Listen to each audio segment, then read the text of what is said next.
আসসালামু আলাইকুম। আজকে আমি কুরকুরে কিভাবে লইট্টা ফ্রাই করতে হয় সেটা রেসিপি আজকে আপনাদের সাথে শেয়ার করব।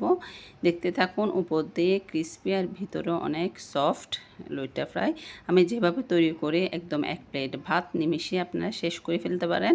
ঘরে যদি সামান্য কিছু উপকরণ থাকে তাহলে এভাবে লইট্টা ফ্রাই খুব সহজভাবে করে নিতে পারেন।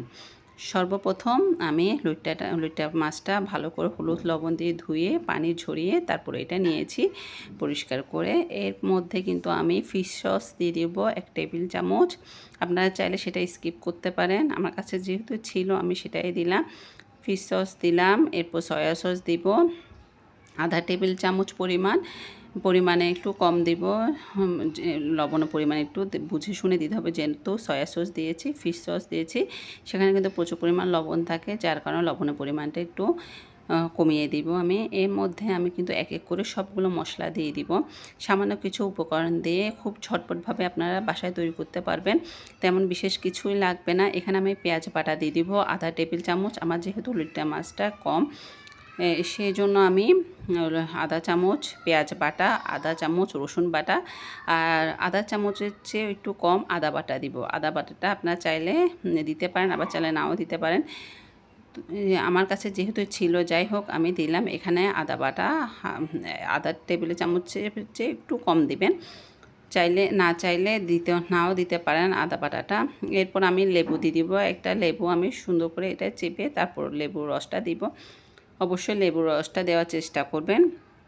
এরপর আমি লবণ, হলুদ, মরিচ আর মশলা গুঁড়া, জিরা, ধনিয়া, সবগুলো গরম মশলা একসাথে যেটা গুঁড়া আমি ব্লেন্ড করে নিয়েছিলাম সেটাই দিব। আসলে এটা আমি আগেই ব্লেন্ড করে নিয়েছিলাম, এটা আমার ঘরে ছিল যে মশলাটা, সেটা আপনাদের কাছে যেটা হাতের কাছে যেটা থাকে সেই মশলা দিয়ে আপনারা খুব সহজভাবে তৈরি করতে পারবেন।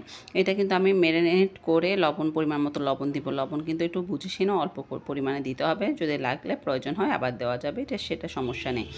তো যাই হোক, এর মধ্যে আমি এটা ম্যারিনেট করে রেখে দেবো। ডিম দিব আমি এখানে, যেহেতু লইট্টা মাছটা কম, সেজন্য আমি এখানে ডিম অল্প একটু সামান্য পরিমাণ দিব। যদি আমার লইট্টা মাছটা বেশি হতো তাহলে আমি পুরাটা একটা ডিম দিয়ে দিতাম। এখন এটা আমি ম্যারিনেট করে রেখে দেব আধা ঘন্টা, চাইলে আপনার 1 ঘন্টার জন্য রেস্টে আমি রেখে দিব। যদি আপনাদের হাতে সময় না থাকে আপনারা 10 মিনিট রেখে তারপর রেখে দিতে পারবেন। খুব সহজভাবে এটা তৈরি করা যায় সামান্য কিছু উপকরণ দিয়ে। আমি বারবার বলছি সামান্য কিছু উপকরণ দিয়ে, আহামরি জিনিস লাগে না।